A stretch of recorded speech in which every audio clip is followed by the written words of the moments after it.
Oh, what is the upskis, everybody? Welcome back to another episode of the GXHockeyCast. We're on episode 99. Wayne Gretzky, the great one of my little hockey show, where once a week I go through all of the major news and what's happening in the NHL, mainly focusing in on the Toronto Maple Leafs and the Calgary Flames. What are we going to be talking about on this show? Well, of course, we're going to be talking about the billionth failure, Game 7 failure of the Toronto Maple Leafs. We'll preview the other Round 2 series and pick a winner, see who has the best shot at winning, and we'll be talking about all the other news that has been going around the NHL. We have a draft lottery winner. We have a new coach in Ottawa, so we'll be talking about some of that, but we're diving right into the Leaf shit again because, you know, it's the Leafs, and they did exactly what I figured they were going to do, and they lost Game 7 in overtime, and, yeah. So, I feel, probably more than ever. I mean, I've been on the break up the core for a few years now, and they haven't done it, and we still aren't there yet. That it still hasn't happened. You know, Marner's still here. Everyone's still here. No firings have happened yet. Not even Sheldon Keefe is gone at this moment, or even Shanahan.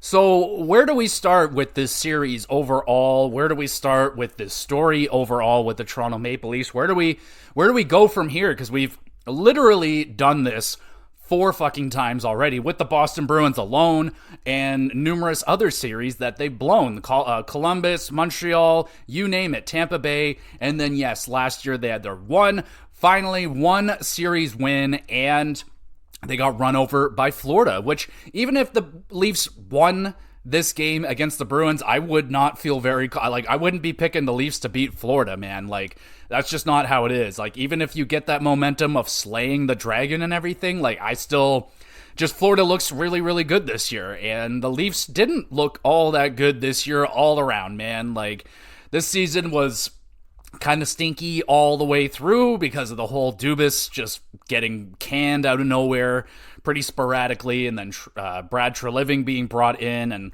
trying to clean up the mess and fix some things in his style. And like, yeah, we got this like weird Frankenstein team this year, like half Dubas, half Treliving team. And yeah, I mean, there was definitely some very encouraging things that I took out of that Boston series. Like, I think by far that was their most physical playoff style that I have seen the Leafs, this core 4 team, ever play.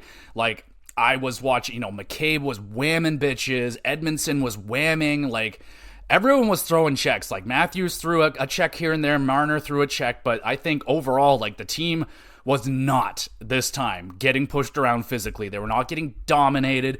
They held their own. They were even maybe the more physical team in the end of things. I don't know. That was not a problem for me this series. And I felt like they did an okay job. They still have a ways to go in terms of staying out of the penalty box. But hey, no suspensions in the first 3 minutes of Game 1 or whatever. So that's refreshing. You know, we all know that the refereeing on both ends, like, I'm not going to sit here and say that the referees jobbed and cost the Leafs the entire series. No, they didn't. Like, yeah, they made bad calls for the Leafs. They made bad calls for the Bruins. They made bad calls all around. Like, it was just a badly officiated series. And I feel like both teams are pretty neutral on that. I don't think, you know, there's probably a few that are like, oh, Boston got more, oh, Toronto got more, but I can't sit here and honestly say that the refereeing is the cause of it. By far, it's the goal scoring. I mean, this offensive juggernaut of a team that you call being, held to 2 goals or less, 14 of 13 straight playoff games, like, unfucking believable, man. Freaking believable when you have that much firepower, that much money put into that core, and these guys cannot fucking score a goal. And we know about the Matthews stuff. Yeah, he was injured by some hit in game, I think it was 4, maybe 5, and then he was dealing with a flu bug. He looked horrible, like, physically. He just looked really sick. He did not look good at all, and that happens in the playoffs, absolutely. Nylander dealing with migraine shit for the first few games. He doesn't get back, and then he leads the whole team in scoring, and he only played like 4 games. Like, what's his name? Lyubushkin was one of the highest scoring guys in this series. Like, that is fucking scary. Like, yeah, you need a performance or two, like an untimely hero to emerge in these kind of series, but man, just time and time again, these stars get dried up, the offense dries up, and I've been preaching it for years and years now that offense does not win in the playoffs. Like, you have to be incredibly lucky. Like, maybe Colorado can change that, but they're not a just pure offensive team.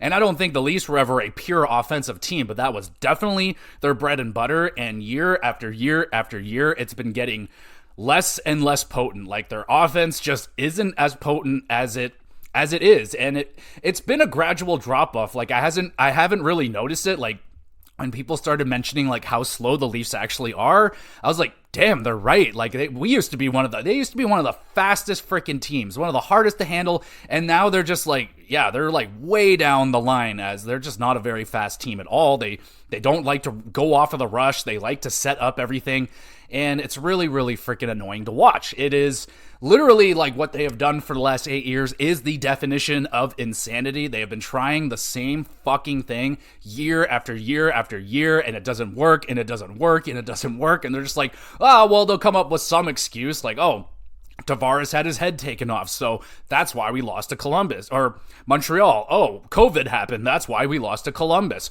Oh, this happened, that's why we lost to Tampa. Oh, the fans weren't loud enough, that's why we lost to Boston. No, it's this team, bro. This team is just not built for playoffs. They're built for regular season, absolutely. Has it been the greatest? Probably is the greatest run of regular season success that this franchise has ever had. And that's saying something, because they're an original 16, you know? So, I mean, like, over and over again, the team preaches offense, and it just doesn't work. And you do not have any more proof in the pudding than that streak of games not being able to score over 2 freaking goals. Like, it's just not going to happen.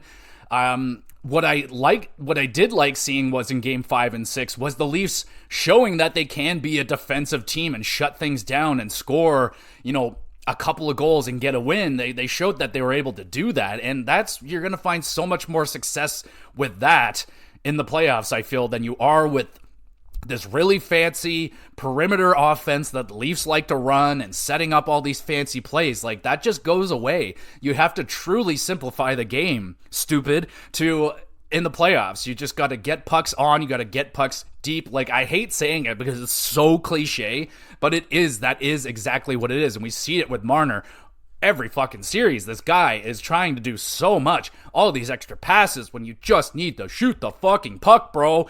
And Willie saying it to him, like, it's just, yeah, man. So more than ever, I am of the belief that they are actually going to do something with this core.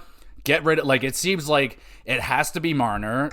It really doesn't work out any other way. You got Nylander locked up for $1 billion. You got Matthews locked in. So why would you move those guys? They've proven that they are much better in the playoffs than Marner is. Tavares at this point has become a liability with his contract. We all knew that was the case when he signed it. We all knew that, right? So why are we giving him such a hard time about it? Like, so, and I still think he's a really good player. It's just like, yeah, right now he's got an $11 million ticket on him, and he's not worth that. He's not playing up to that contract anymore. So the option is like they can trade Tavares. Like, that is absolutely a thing they can do. The contract has 1 more year left.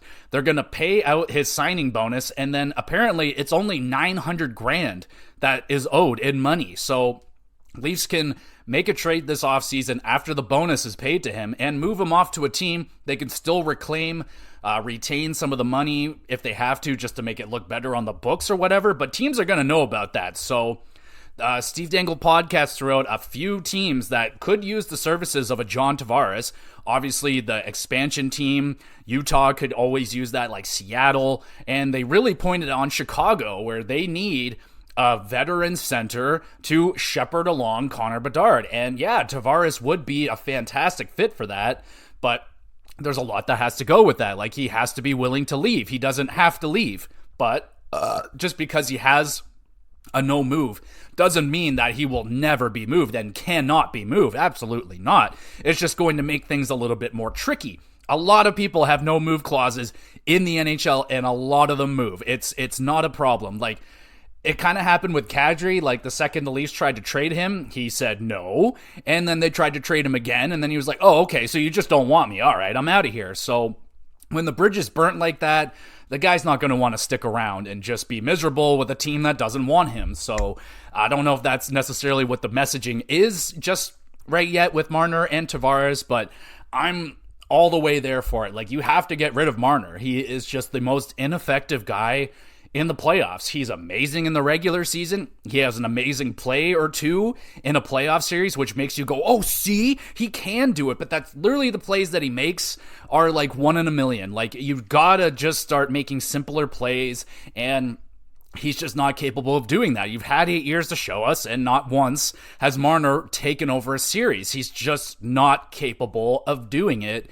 And yeah, so hopefully they realize that. Hopefully it's pretty well known that they know about Tavares and his lack of foot speed. He could still put up points. I think they can move him, and if they can, they will and should move him. Though I love him, it's just cap space is so valuable right now, and we're finally going to get a jump in salary cap, and we'll see what the Leafs can do with that. Now, just because they have it doesn't mean that they're going to win a Stanley Cup. They can fuck up all that salary cap. I mean, Treliving didn't do a fantastic job this year. He blew it with Klingberg. Bertuzzi looked like a disaster out of the gate, but he cleaned that one up. Domi was great. Benoit was great. Who else was really good? Martin Jones. So he had some good ones. He had some bad ones. And, this free agency market doesn't look like it's the best or anything like that. So I think at this point, they want salary cap. They need some depth in terms of forwards, because they clearly can't rely on just the core four to score goals in the playoffs. That isn't how it works. That doesn't work. You can't just rely on one or two guys, one or two lines. You need a whole team.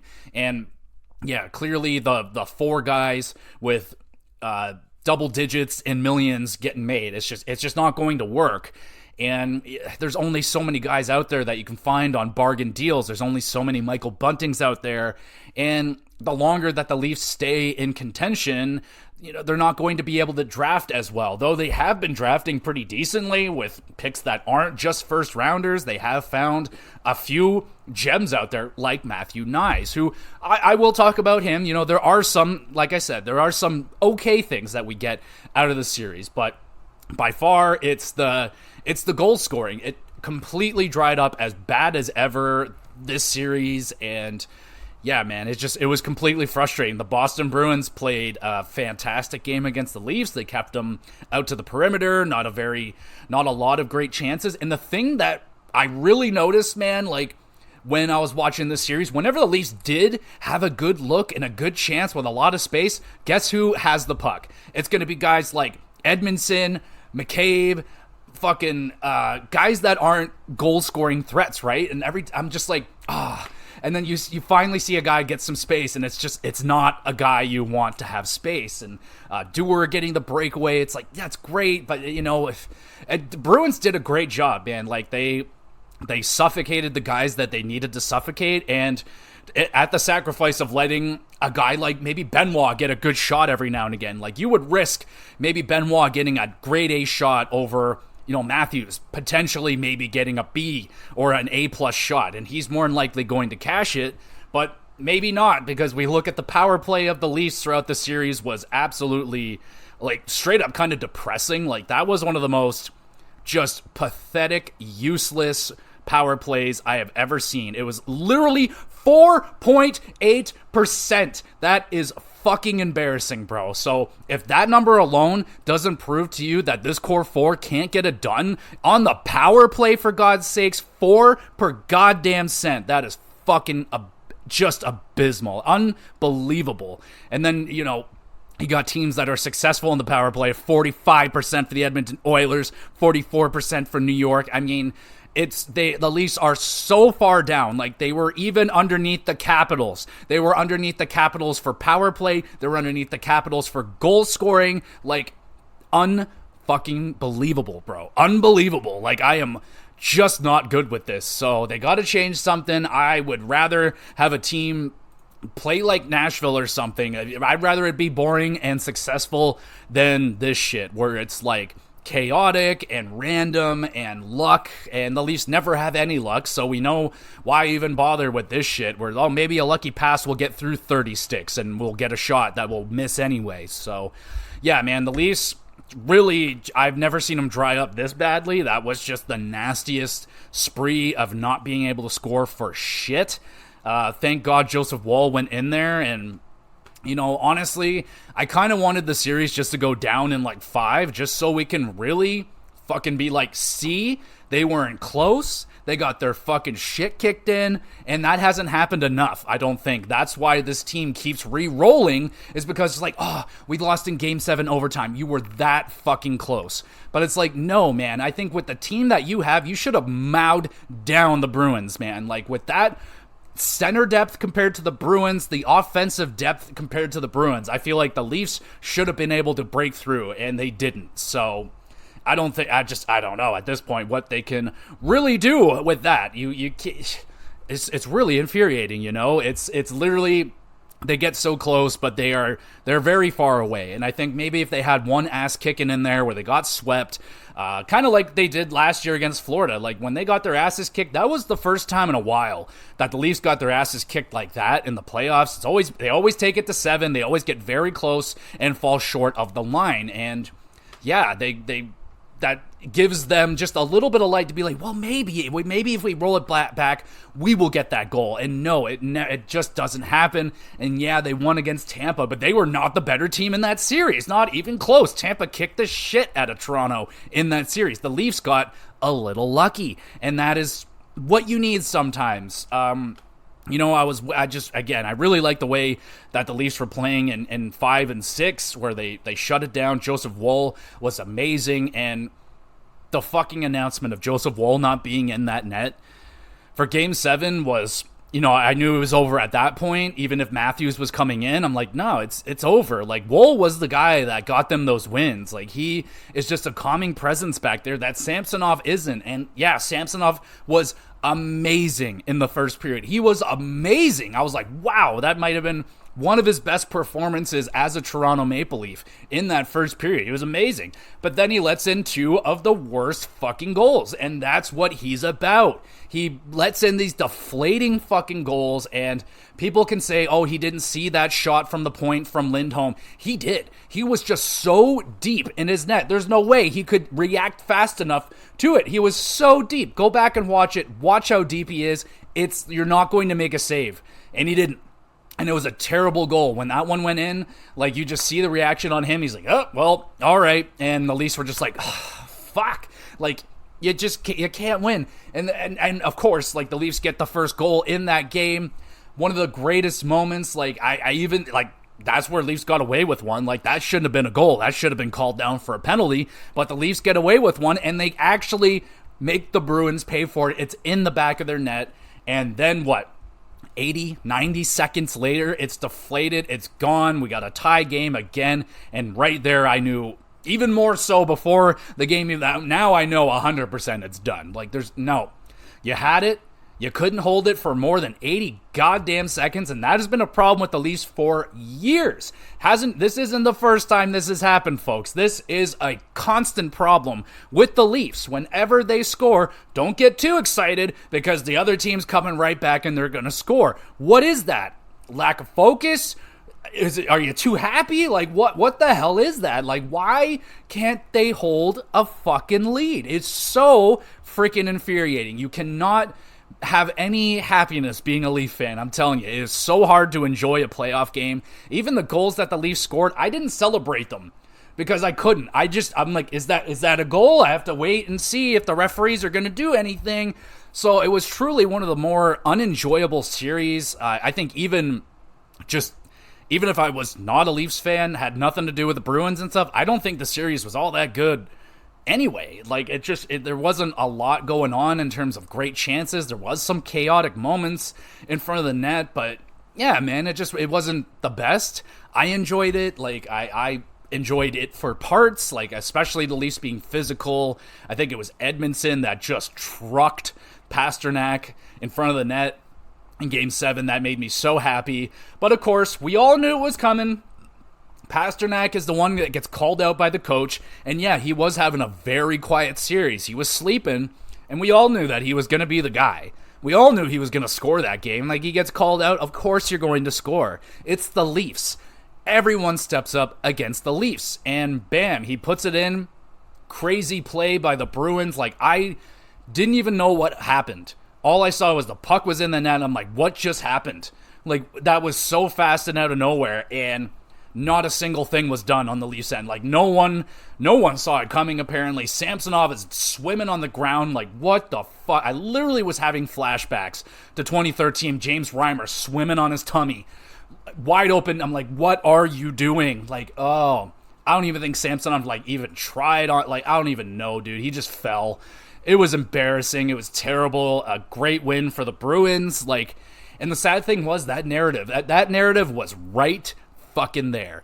Finally was able to flip the script, and absolutely not. Nope, the script remains the same. The Leafs, the biggest choke artists in the world, can never finish out shit, and the Bruins, they almost took it. They were almost labeled that team, man. They were almost the first team in sports franchise history across all sports to blow a 3-1 series lead in back-to-back playoffs. The Bruins were almost the first team ever in history to do that. And boy, howdy, would I've ever loved to have that held over the Bruins' head for once. But no, it's still the Leafs. We're still the biggest choke artists. They're still the biggest losers with a loser mentality. And don't even get me fucking started on the post-game interviews. I get so sick at hearing those guys talk about, oh, we did this, we did that, and all that garbage. It's pure trash to me. They copy and paste the same thing that their PR agents tell them to say,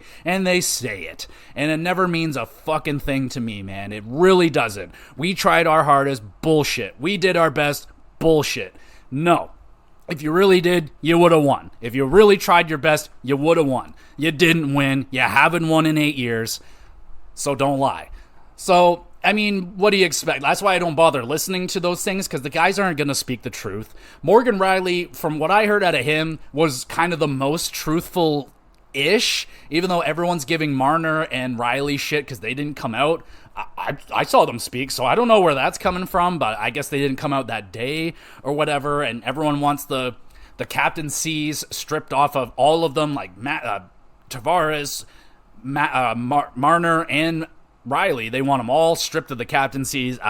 Don't you dare take that off of Morgan Riley. That guy is literally the heart and soul of this team. So I disagree with that. But Marner, you know, I just can't take anything that he says for anything. It means absolutely nothing to me. I pretty much lost any and all respect for that human being after the whole contract dispute and all that crap. Like, that's where I found out that Marner was a two-faced person, and you know, he'll say one thing to your face, but he means another thing behind your back. So I don't have any time for what Marner has to say. Sheldon Keefe, he's fired. He knows it. You can tell in the way that he's talking. You can hear it in his voice. He's gone. And I don't think it's his fault, man. I think he's a really good coach that wasn't allowed to coach this team the way he wanted to. Because every time he speaks, he's saying exactly what needs to be said. And I don't think he's bullshitting. I think he knows what needs to be done. He played. He won. And I think, you know, Dubas and the process is like, no, we're doing our thing. This will work.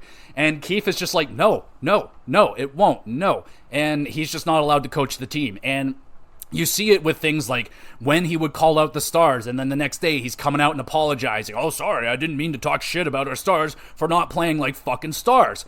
So, you know, I have a lot of time for Sheldon Keefe. I really like that guy. Is he the best coach in the world? No, he got outcoached in every playoff series I think he's ever been in, but he's got something, man.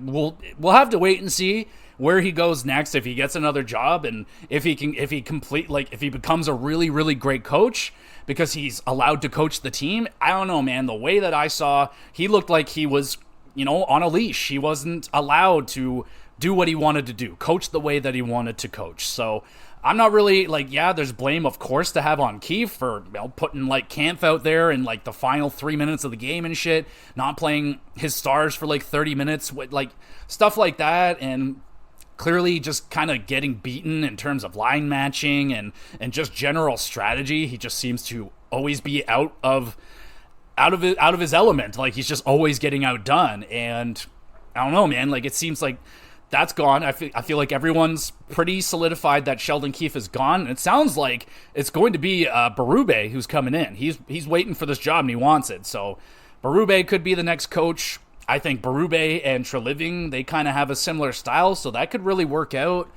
But I like Sheldon Keefe a lot. I would like him to stick around as something. Obviously, that's not going to happen. It's just very unfortunate. I don't know.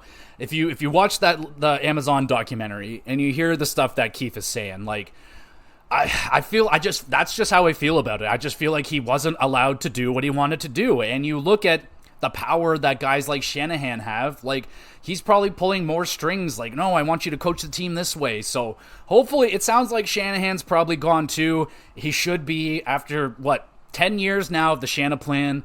Yes, you pulled us out of the gutter, and we'll always thank you for that, getting us out, just kind of rebuilding the Leafs into a fucking respectable organization again, because they were so just awful through like the 70s, the 80s, the 90s, early 2000s. They were just horribly run, absolutely horribly run. And it seems like those days are way behind us because of the Shana plan, which is great. There was great things about the Shana plan, but what is going on with it right now?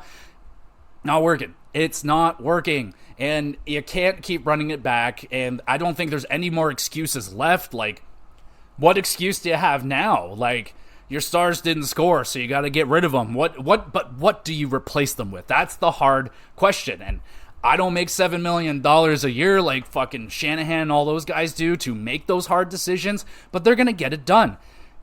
They're going to get something. What are you going to get for Marner? What are you going to get for Tavares? You know, you're not going to win those trades. That's all I can really say.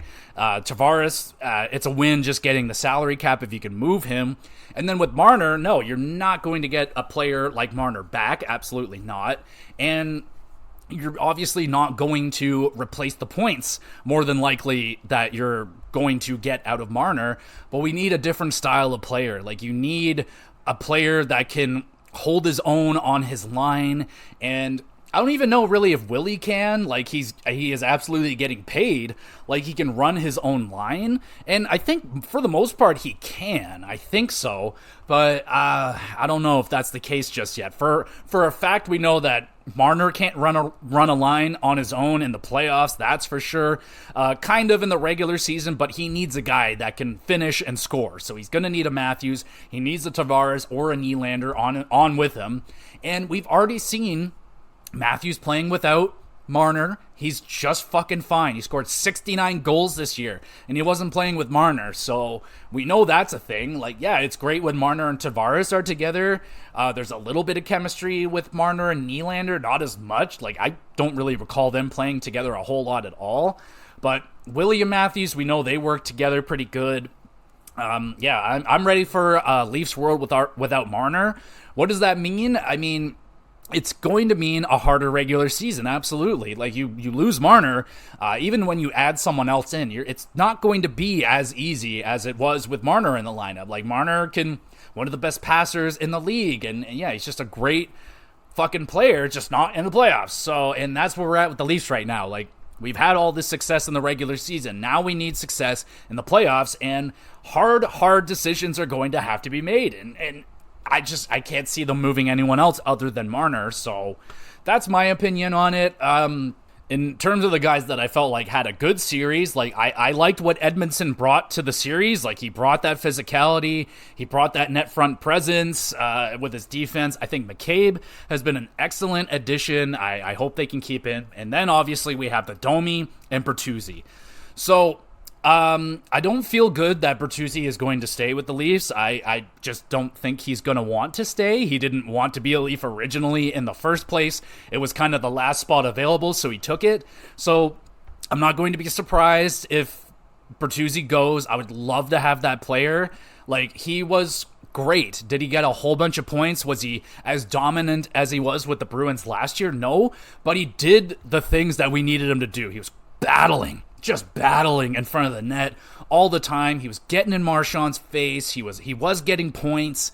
He was great, man. He was absolutely great. Like, you get more players like that on the team that can create space for the Leafs and cause havoc in front of the net instead of perimeter players that play perimeter, which is just easy to shut down. Like, Bruins, just let them do it. Like, you guys want to play out there, absolutely fine. We are so good at shutting that shit down, and good luck trying to get through the middle, because we're not going to let you, and you're not going to try anyway, because you're the Leafs. You never do it.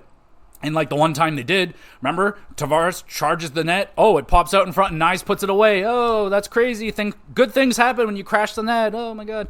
So, with that being said, though, I think Nyes had an awesome friggin' series. He seemed to just get better and better with each game. He's just more and more noticeable. Again, not a lot of points. Do I think Nyes is going to be like a huge point guy in his career? I don't think so. I think he's going to be similar to a Bertuzzi, like a 50, high-end 60, maybe a career year, like 70-point kind of guy, but he's just going to be a pain in the ass to play against. He's going to be all over you all the time, super aggressive, forechecking, back-checking, like, fuck yeah, man. I was really impressed with Nyes. I hope they can get him locked in, but of course it's Toronto, so it's going to cost them an arm and a leg, and way more than it would cost for any other organization. But yeah, I would like Nyes to stay. He's been fantastic for the Toronto Maple Leafs, so I can't see him going anywhere. Domi, I would really like to stay. Maybe there's a world where Domi becomes a center and Matthews gets moved to a wing. I don't know, man. Like, I really liked when Domi was playing that top line center, man. He was really, really good looking. Yeah, man, he's making some good plays. He's a little bit nasty. Like, yeah, he's another type of player that I would like to have. And, like, he was just way more effective than Marner was. And he's $3 million, and Marner's like 11. Like, you just, you know. So, like, you can get, like, I would take 3 Domis over a Marner in the playoffs any day of the week. So, Leafs can try and fill out their lineup with a little bit more of that so they can help out their stars get some space and allow them to take a shot. But I don't know, man. Like, we still haven't heard enough, I don't think, out of what was going on with Matthews. Like, what was the injury specifically, and why do you look like you just, like, got out of a coffin today? Like, he looks dead. Like, he looks horrible. Like, really, really bad.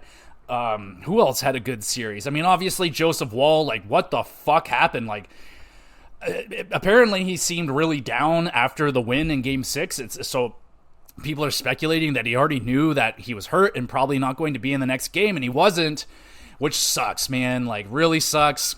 I think Woll is the future in net for the Toronto Maple Leafs. I don't think Samsonov's coming back. He's just not reliable enough, man. He really isn't. Like, he's that kind of goalie that can be unbeatable for a week, and then he's just fucking useless for a month, and it drags the whole team down with him. And, like, yeah, it's just, don't think it was a fit. Like, yeah, I think he was a good goalie, but yeah, he's not the goalie that's going to get you a championship. He's just not consistent enough. What's the answer in net then? Is it Woll and who? Woll and Martin Jones? Woll and Hildeby? Woll and... People are starting to tease Allmark. Like, the Leafs can try and go after Allmark. Like, oh my God, could you imagine? Like, I don't even know, man. Like, Allmark's a good goalie, but would he be that good with the Leafs? Like, I don't know. Like, their defense just, it's not the Bruins, right? So, I don't know. So, but I can't really see Allmark sticking around with the Bruins for much longer and doing the tandem thing that's been very successful. Yeah, man, it's just extremely, honestly, when it happened, I'm just like, well, honestly, it's just another day here in Toronto. How many Game 7 losses have we gone through? How many Game 7 losses have I gone through? Have you gone through? We've been through this before. I was admittedly rather excited Game 7. I felt like Leafs had momentum coming big off those big wins, and like, yeah, dude, and I felt like they played a good Game 7. There wasn't any huge, egregious mistakes, like no spin moves at the blue line. Like, it's just, the Bruins were better. They were just better. There's nothing, that fourth line, too, with JVR and that, I don't know who the fuck that guy was, that big 6'5" guy. That guy was, wow. he was amazing in Game 7, and he just continued. He was another guy that I would notice him more and more each game. Like, fuck, who is this guy? He's huge, and he's annoying. And, of course, they're like, oh, the Toronto Maple Leafs had him. It's like, of course they did. The Leafs have had everybody that fucking is good in the league, but when the Leafs have them, they're nothing. Yeah, it's clearly very frustrating to be a Leafs fan, and it continues to be frustrating. It's going to be a frustrating offseason with a lot of shit going down, hopefully anyway. If they run this team back, I'm fucking done. No way. Like, I could barely watch them this year because, like, how do you run it back after that shit last year, man? Like, they just keep running it back, and every year it's getting harder and harder to watch them run themselves into the same fucking wall and be like, why is this happening? It's like, you know the answers, for God's sakes. It's the same thing that's been happening for years. But, fuck me. God damn it. Bruins win. So that's that. That's all I can't do anymore. That's it. So I was wrong on that series. I had Toronto in 7 because I'm an idiot. I'll go through the rest of the ones that I had here. I had Florida winning in 6. New York Rangers in 5. I got that one correct. Florida in 6. Did I get that one? I think they got it in 5. I had Carolina in 6. I might have got that one right. Winnipeg in 7 was hella wrong. Vancouver in 7. I was wrong, but Vancouver was right. Dallas in 7. I got that one right, bitch. And Edmonton in 5. I got that one right, too. So, hey, I didn't do that bad, actually.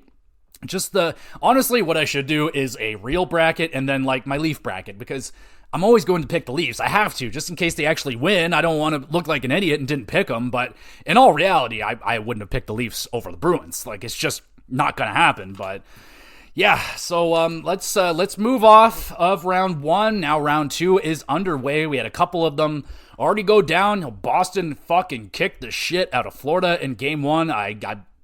I'm not going to say that I didn't see it coming, but maybe not that score. Maybe a little bit of a bigger fight. So let's take a look at the Boston Bruins and the Florida Panthers.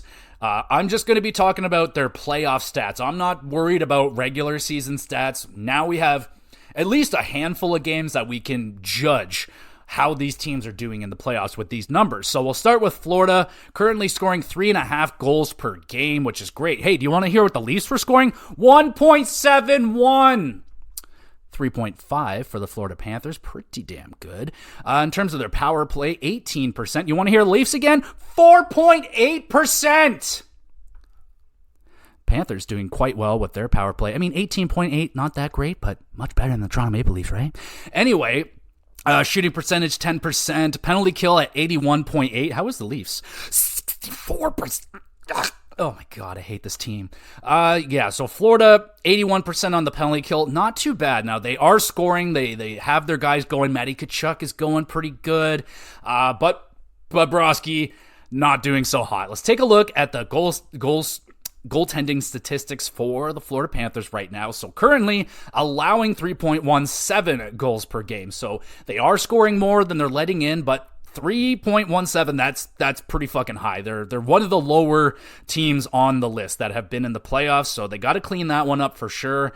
Save percentage team-wise is .890 right now. So Bobrovsky, like, he's not playing, like, it doesn't look like he's playing .890 bad. Like, he's been making big saves, been getting the wins, but yeah, he's not looking like he was last year, so they really got to get Bobrovsky starting to save some pucks here, and after that first game, allowing 5, not ideal.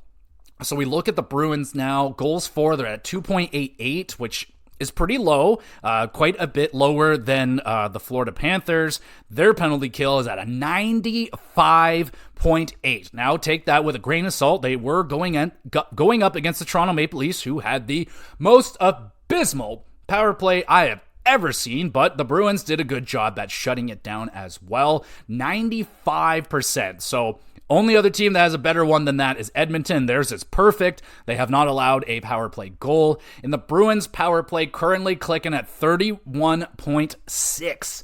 So really good numbers here for the Bruins in terms of forward stuff, in terms of their goaltending. Obviously going to be very good right now. Goals against 1.63. That's the best in the playoffs. Save percentage 949, which is, again, the best in the whole playoffs. So if the Bruins can continue getting that goaltending out of Swayman, which he looks like he's still going, Right at this moment, again, not too much of a surprise that the Bruins come out with the win in game one, because they just came off of a massive momentum win over the Toronto Maple Leafs, avoided disaster, avoided another 3-1 comeback, blowing that one. So they're flying high right now. They're feeling pretty good.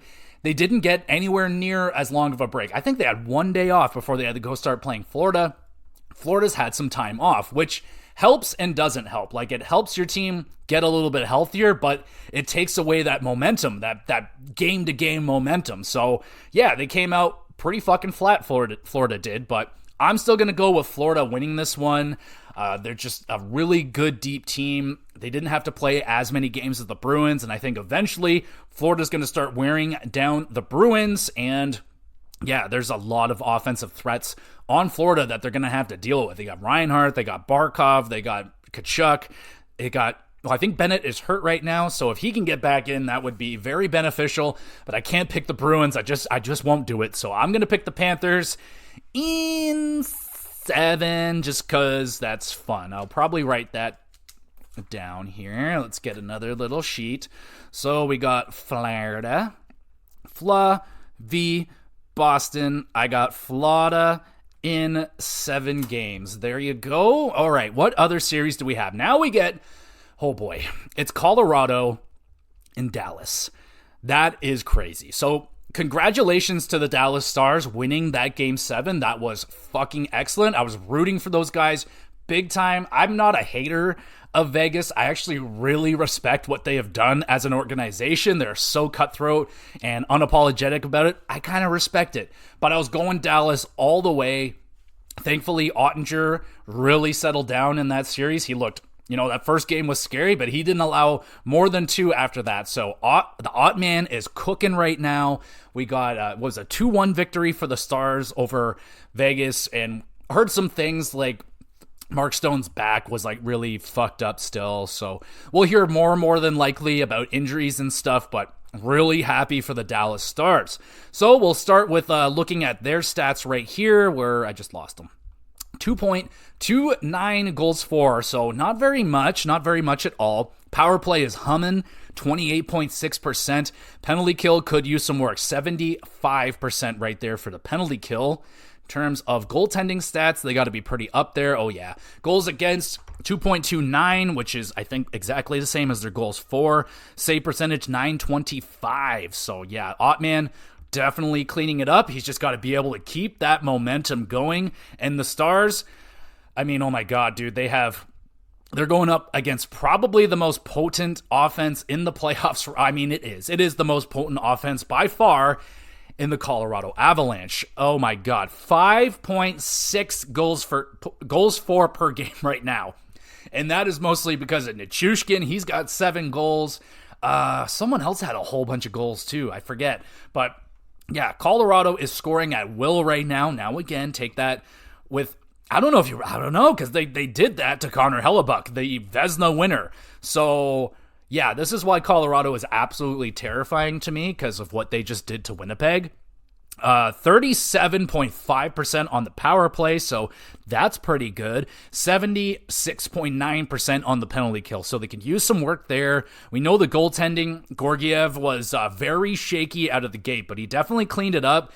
He's still not amazing or anything, but better. 3 goals against right now, but if they're scoring 2.5 goals more per game, I think they can handle it in an .893 save percentage right now. This is a very tough series. A little bit surprised. I was talking to a guy at work who is more on the betting. I don't do any gambling, anything like that.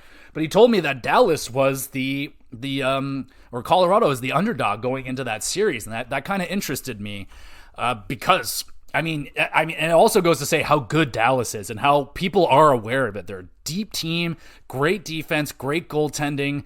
It's just like right now, the way that Colorado is humming with their offense, holy shit, that is terrifying. Now, the only thing that Dallas has for them is that momentum. They just won a Game 7. They could take that momentum into the first game against Colorado, and hopefully Colorado, now with a little break, cooled off. Their sticks have cooled off a little bit. So that's going to be a very, very interesting series. I have a tough time picking a winner on that one, honestly, because I really want Dallas to win because they haven't won a cup since 1999 when they had my favorite goaltender of all time, Ed Belfour, in net. Colorado just won their cup, but I love Nathan MacKinnon. I think their team is so freaking good. This one's, for me, a pick'em. I'm going to go with Colorado in 7 games. Do I want to do that, though? I love Dallas. I love this team. Go, fuck it. Dallas in 7. I'm switching it. Joe Pavelski, I need this guy to get a cup, even though he has no points right now, which is just a little bit nervous about that. But I think Dallas, they are a better defensive team than Winnipeg was. Hellebuck's a better goaltender than Ottinger, but Ottinger's playing way better than Hellebuck was. If Dallas can stifle that offense, and they really need to get theirs starting to hum. They need Robertson, they need Heinz, they need Pavelski rolling, they need those guys going. I just love this Dallas team. I think their team is just so good. I'm going Dallas in 7. Fuck it. It's going to be tough. It will not be easy to shut down that wave offense of Colorado and McKinnon coming out and the Chushkin and who knows? I don't know anything about Landeskog. That guy's coming back, but could you fucking imagine? 7 games, Dallas going for it. Right there, I'll write it down. Bam. All right, let's move on to the next series. Let's talk Edmonton and Vancouver. This one I'm so excited for. It does suck that 2 Canadian teams are playing against each other, and that means one of them is going to go out, which means that chances for a Canadian team to win the cup is even slimmer, but this is going to be a lot of fun. Now, the storyline with this series is that Vancouver owned Edmonton in the regular series, but to me, that doesn't matter. Most of those wins that Vancouver got were before the coaching change, so you could take that with a grain of salt. Vancouver did beat Edmonton again with the coaching change, but again, I'm not going to put all that much into that stat, but it is something to mention. So we look at the Edmonton Oilers. Skating-wise, they have the second most potent offense at 4.4 goals per game right now. You got a 45% power play. That's the best in the playoffs right now. And their penalty kill is 100 per freaking cent. So they have absolutely amazing specialty team numbers. They're the best in both categories, literally. They have unbelievable goal scoring potential. You got Connor McDavid, who's not even scoring goals right now. He is just putting that puck on Hyman's stick, and he is scoring like a madman. In terms of goaltending stats, Edmonton not bad at all. 2.60 goals against per game, save percentage a 910. So Stuart Skinner is getting it done in net, though that's good enough numbers, I feel, to get you to a Stanley Cup, especially if your specialty team and offense is humming at that level. We look to Vancouver, who are only scoring 2.17 goals per game. Very defensively heavy matchup against Nashville, so they got very stifled. I would imagine Vancouver's going to start scoring some more against Edmonton. They have 15.4% on the power play, so not very good. They need to improve that. Penalty kill, though, 90.9%, so that's doing really good, which means I would imagine their goaltending is doing very good, but that's the other kind of weird situation for Vancouver. They've used 3 different goaltenders already, and all 3 have been great. 2 goals against right now for the Vancouver Canucks, a 926 save percentage. They had a shutout.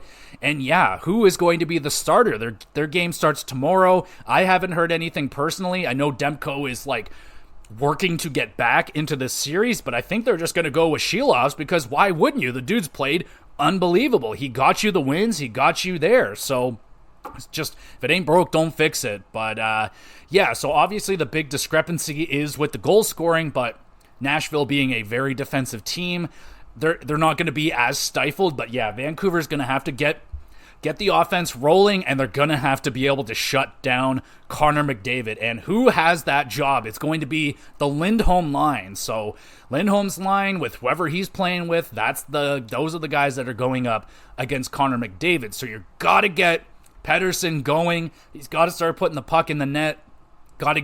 Miller's been doing pretty good.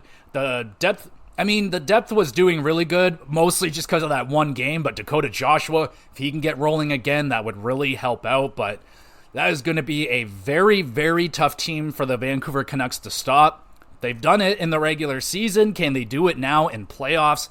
I don't know, man. Like, they got Evander Kane starting to roll. Hyman's insane. Like, honestly, I'm going to go with Edmonton in 6. I hope it's a fucking awesome series. I would love for it to go to 7. But I think at this point, Connor McDavid, I think he's going on a little bit of a mission right now. This guy, he wants that cup. And Vancouver, at this point, kind of just happy to be here. Doesn't mean that they're not competing for a Stanley Cup, but I think, Connor's been here a few extra times than Vancouver, and I think his intensity is going to turn up even higher, and he is going to start scoring some goals, but should be an amazing series. I'm going to go with Edmonton in 6. And we get to the last series, the New York Rangers versus the Carolina Hurricanes, and Game 1 is currently underway. We got the Hurricanes are currently up 2-1 in the first intermission, so very interesting right there. So far, so good. And I think New York was the only team that got a sweep, so they've had more rest than some of the other teams out there. We'll look at the skating stats for... Let's start with New York. So New York, they were scoring some goals, 3.8. That is third best in the playoffs right now. Power play, second best at 44.4%. Absolutely humming. And then their penalty kill also really good, 90.1%. So the thing with the New York Rangers is people call them power play merchants. I mean, with a 44% power play, a little bit, but if it continues to keep humming at this level, I mean, who gives a shit? They'll just keep winning if they can keep that up, but they have to make sure they keep the puck out of their net, which, I mean, their penalty kill's been doing really good. We look at the goaltending stats now for New York. Very, very good. Tied for second best in the playoffs at a 2 goals against per game, 921 save percentage. So yeah, Shesterkin is getting it done. Now again, take it with a grain of salt. They played against the Washington Capitals, who probably has the worst goal differential of any team coming into the playoffs. All that baloney. They got swept. So competition probably wasn't as stiff, or just, wasn't as stiff as the other teams out there. So you could take some of the stats with a grain of salt. Now we look at the Carolina Hurricanes offensively. They are, holy fuck, stop moving around, 4th at 3.67. So pretty close to what the Rangers have. Their power play is 25%, which is really good, but it is not 44%. And then their penalty kill. This is where Carolina's been struggling, 61.5%. So that could be the downfall of the Carolina Hurricanes. If they are not able to clean up that penalty kill and you have the second most potent power play coming up against you, that could spell the end for Carolina if they are not able to shut that shit down. So, in terms of their goaltending, how good are they at shutting that shit down? So far, it could be better. 2.67 goals against per game right now and an .899 save percentage. So, yeah. Not ideal. Not ideal. I watched Freddie play, and he was making some amazing saves. That .899, that's got to get better if Carolina is going to win this series against the Rangers. They're very potently offensive. And, yeah, those numbers are a little bit scary and picked for this series, but I do have Carolina in 6. I think they are a much better structured team, and they will have a better time at shutting down whatever New York is doing with their power play. I don't think they'll shut it down completely. I think they're going to really have to be careful at taking penalties. That is definitely going to be something on their sheet. Like, don't fucking take penalties against this team or we're screwed. So if Carolina can stay out of the box, continue scoring at the pace that they're at, and if they can get a little bit better goaltending out of Freddie Anderson, Carolina will win this series. I got them winning in 6 games. Should be a good series. Honestly, I'm not very interested at all in this series. I can't say, I'm not the biggest Rangers guy. I just never really liked the Rangers. Carolina, I want them to win, but I want Dallas to win more. So, Carolina, they're a cool team. I love Aho and Svechnikov. Those are my boys right there. But I'm gonna go with Carolina, and that's all the series that we have to talk about. That's the sad thing. Every time we get to a new round, the teams get cut in half, and we have less and less to talk about.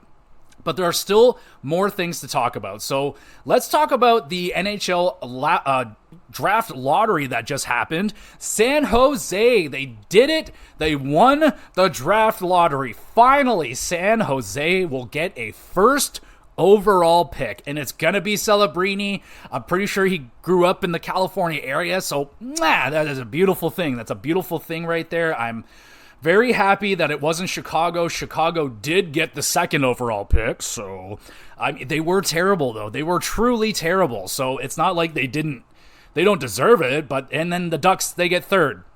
So Ducks, again, they can't get a first overall pick, but third, not bad. Let's see, I saw who else got their picks here.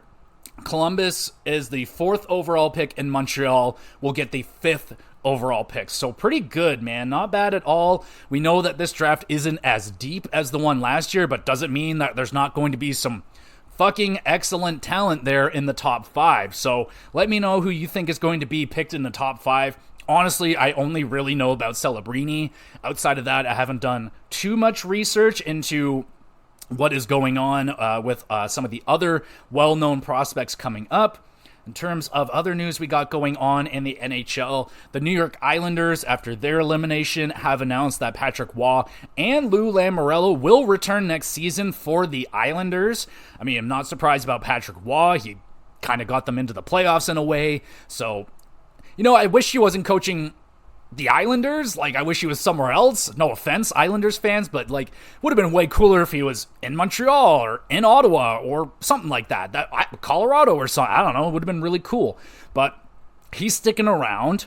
Who is not sticking around anymore, though, is Winnipeg's head coach Rick Bowness has announced his retirement from the NHL, and a hell of a career. I had no idea that this dude was around for as long as he was. He's been a coach on the bench for over 40 years. Not a head coach all the way through, but on the bench, working in the NHL. Hell of a job, bro. What a fucking good job. And, the writing was kind of on the wall with this already this season, because I think 2 times this season, Bowness had to leave for medical reasons. So, he's 69 years old, I think. So, it's time, right? It's getting too stressful.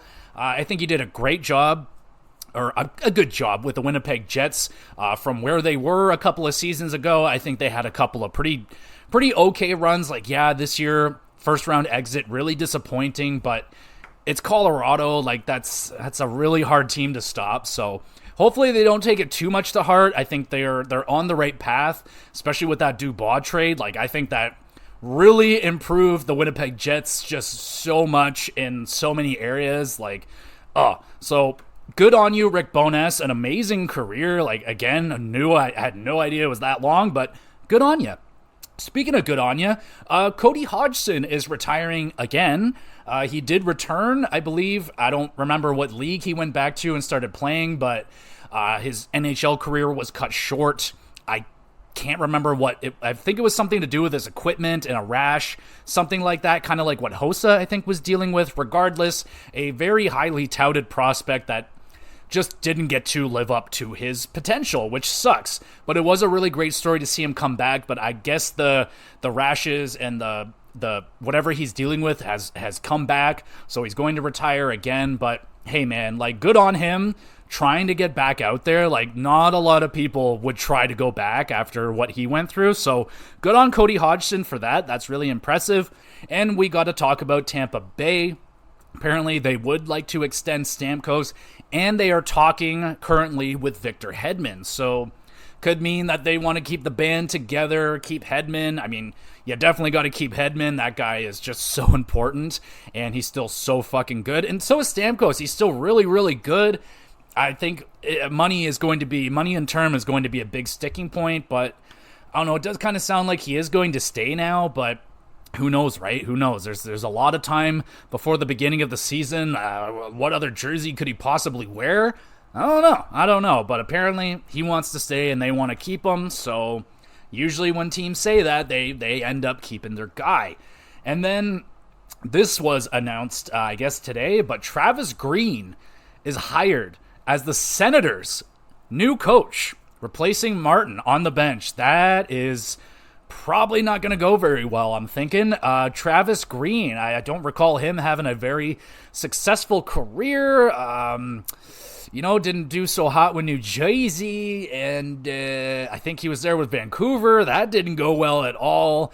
And now he's going to go to Ottawa, who has so much pressure on them to make the playoffs. It's fucking scary a little bit. So, I don't know. That just looks like it's going to be an absolute disaster to me, in all honesty. You guys can let me know what you think about that one, but I'm a little bit surprised that Travis Green is now the head coach of your Ottawa Senators. Very interesting indeed, but I think that is all for me today.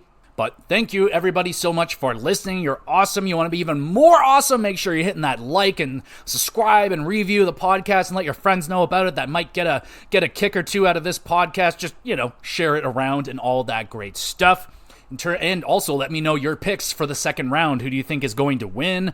I'm looking at a lot of game 7s and 6s here. I do not believe that. I don't know. These are really good teams right here.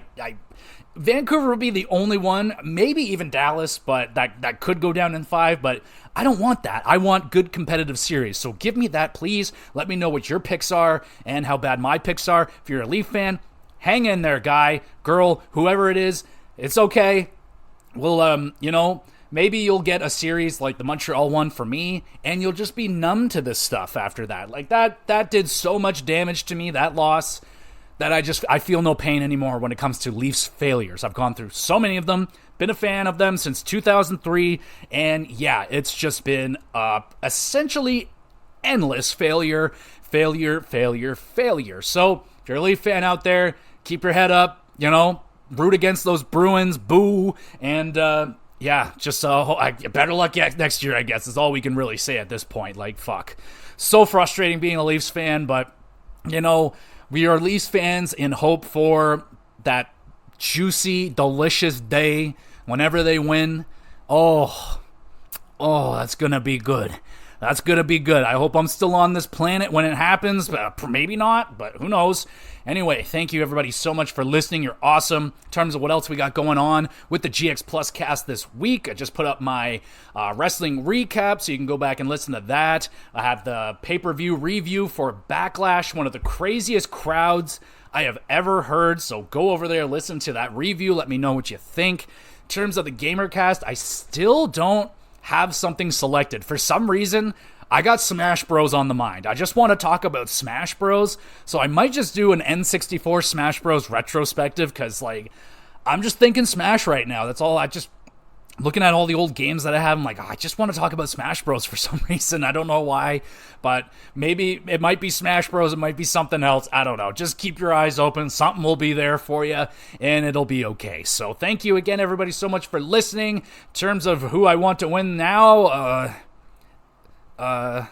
Edmonton, maybe? I don't know. I really want McDavid to win a cup because, I don't want really good players to not win cups. That sucks. Sundin not having a cup and shit. Hurts me. So, anyway, I'm out of here. No more rambling. Thank you for listening. We'll be back again with some more GX Plus cast.